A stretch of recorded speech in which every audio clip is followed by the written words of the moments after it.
Hey guys, welcome back. I hope you're doing great. I am doing well. In our previous video, we talked about things you should do on your first day to help you ease in a whole lot easier. And today we'll be talking about some of the mistakes people make on their first day as a resident. Please do not do these things. Do not set yourself up. But before we dive into the video, if you're seeing me for the first time, hello, welcome to the channel. My name is Lucinda. I am a medical doctor in internal medicine practicing here in Germany.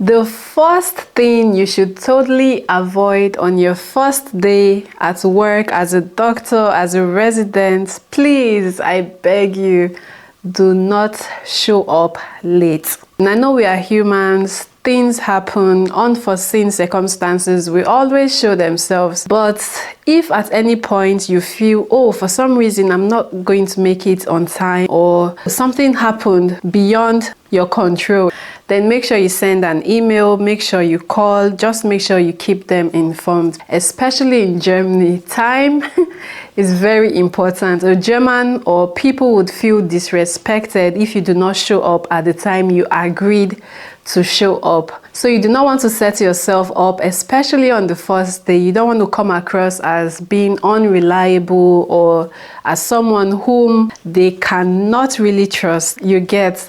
So coming and showing up on time, give room for missing your way, give room for not finding the department on time, give room for anything that might just cause delay. Your first day is not the day to show up late. So please, I beg you, make sure you show up on time. Number two, and another thing you definitely do not want to do on your first day in a new environment, in a new hospital as a resident, especially in Germany, is to come in and just start addressing people informally. So German is different from English. In English, how are you? Who are you? Where are you? You is for everyone, but in German it's completely different. You has different forms to it. There is du, which is you for the informal form, your friends, your family, those you're used to. And then there is the Sie, which you use for formal settings, your boss, people who you just have to address formally. So you don't want to come around and start saying do magst das, kannst du das machen, kannst du kommen. You don't want to come and be informal. Let them be the ones to tell you, oh no, it's totally okay, you can use du, wir duzen uns. You know, let them be the ones to tell you it's completely okay to use du and be informal with me. So you have to make sure they give you permission to use the informal form, else stick to your formal form. So I still remember a few weeks or a few months after I started working, and I was still struggling with the whole do, Sie. One of the senior colleagues who is very formal, I address him with Sie, like it's a Sie conversation, but I mistakenly said du. I think the statement was, kommst du auch? Instead of kommen Sie auch oder werden Sie da sein?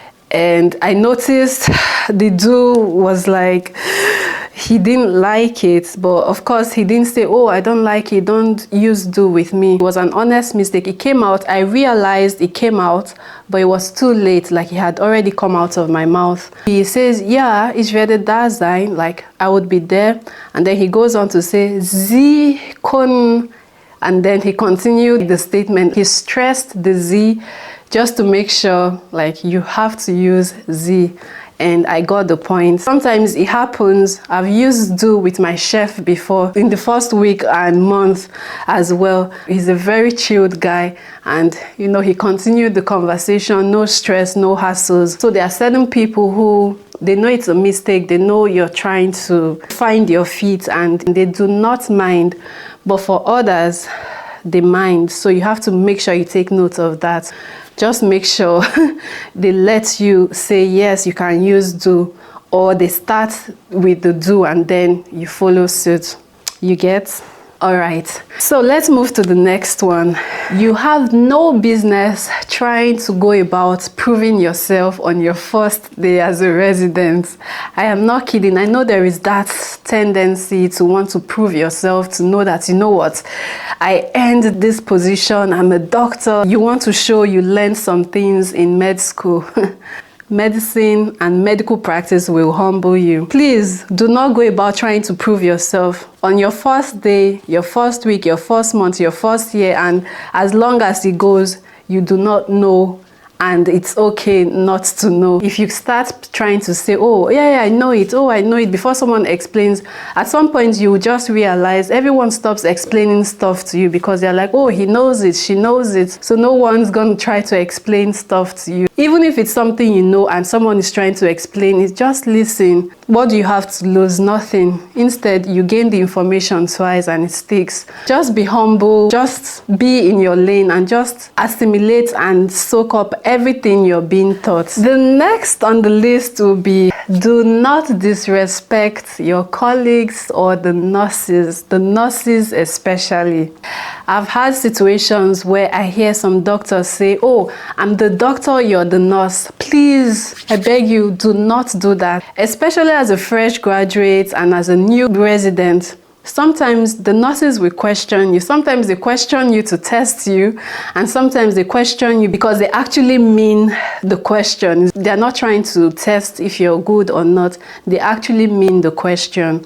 You will learn a lot from nurses if you humble yourself. I know some nurses can be a bit pushy, but you need wisdom. Wisdom is something I always pray for. Like, Lord, give me the wisdom to relate with people, give me the wisdom to handle situations the right way. Every medication, most of the medications, they have like the usual dosage, but sometimes you would have to deviate from it according to what the patient has. On some days, I've had maybe conversations with my attending and we're like, oh, this patient has this.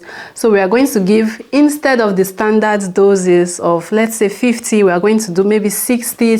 And then sometimes I have made orders and then the nurse comes and says, Lucy, did you mean this order? I don't think it's correct. And I'm like, I'm really impressed you noticed. So yes, you're right. We usually give this dosage, but this patient has this and this and this and that. So that's why we are giving a little bit more. They're like, oh, okay, I didn't know this, for real. The relationship is still there. The person has learned. I too, like I've learned how to maneuver such situations. And like I said, sometimes some nurses will want to test you, but if you use wisdom, you would spin things around and you will spin things around in your favor. Sometimes they correct you because these nurses, some of them have worked before you were born. They know things with their eyes closed, things you will study for 2 months. They've done it for years continuously. You're humble, you would learn from them. You're not just learning from doctors, you're learning from them. I learned a lot from nurses as well. It's a teamwork. The chef is not an island of knowledge. The attending is not an island of knowledge. The resident is not an island, neither are the nurses. We are all just here to work in a team. So please do not try to go around proving yourself. I'm the doctor, you're the nurse. Don't do that. Even the difficult nurses still find a way to maneuver the situation respectfully. So last but not the least, please do not overcommit. Just because you're trying to prove yourself again, do not overcommit. Do not neglect your self-care. Take your breaks. Don't sit and want to work for the entire duration of work time just because you need to show that you can't commit. No, do not run yourself to the ground just because you're trying to show commitment. Take care of yourselves. Take your breaks. Draw boundaries. If you're getting tired or feeling overworked, you would have to air it maybe to your attending or to someone. Just don't overcommit and say, oh, I'll do it. Oh, I'll do it. Oh, who can do this shift? Oh, I'll do it. You know, just taking things on that you know are maybe above you or it's completely draining you just because you want to show commitment. Do not do that because it's not sustainable. You could do that once, twice, but in the long run, it's not sustainable. So you do not want to do it even from the beginning. Having said that, I hope you put this into good use and you do not make this mistake, especially on your first day and your first week. Before we move into today's question of the day, you know what I'm about to say. Have you subscribed? If you haven't subscribed, please do well to subscribe. Like, share, comment, leave a comment. If you have questions, leave it in the comment section. And now let's move to the question of the day. So today's question of the day is from the comment section and it's from someone called Achiever. I like that. We love achievers over here. So the person says, "Hello ma'am, I really like your videos, but I have some questions. Is it hard to cope up with the language in residency even after learning level C1 German? And I heard getting FSP and KP exam dates can delay up to 6 months to 1 year. Is this true?" This is what I say. You can learn the language up until C2 if you wish, but it's a continuous process, especially a language you just learned as an adult. I am still learning German. Those who have lived here for 10 years, those who have lived here for even more, are still developing and continuously growing in the language. So learn to the highest level you can, but when it comes to putting it into practice, it's always going to be a continuous process. That's the truth. I can't tell you, oh, in 5 years you would master the language, or in 10 years or 15 years you would master the language. Everyone learns at a different pace. So do your best, but I tell you, I am still learning. My German is not perfect. I'm still learning, and I've lived here for a little while. It gets easier as you practice, but you would still have the dative, accusative, genitive. Everything is still going to be a continuous process, grammatically speaking. And then regarding getting dates for the FSP and the KP exam, it takes time in certain places more than it does in other places. I can't tell you exactly how long it takes. It's true, sometimes it takes up to 6 months, sometimes it takes less. It just depends. I can't tell you categorically how long it takes here and there, but yes, it does take time. Everyone has different experiences. For some people, it takes longer. I think for me then, I had applied for the FSP exam early December, late November, early December, and I got a date, I think, in April. So it depends, and there are certain people who have waited 6 months, there are certain people who have waited less, people have waited 8 months. It just depends on each individual. So Germany is a place where two people with the same certificate, the same CV can go to the same place, the same office. They will both live with different outcomes.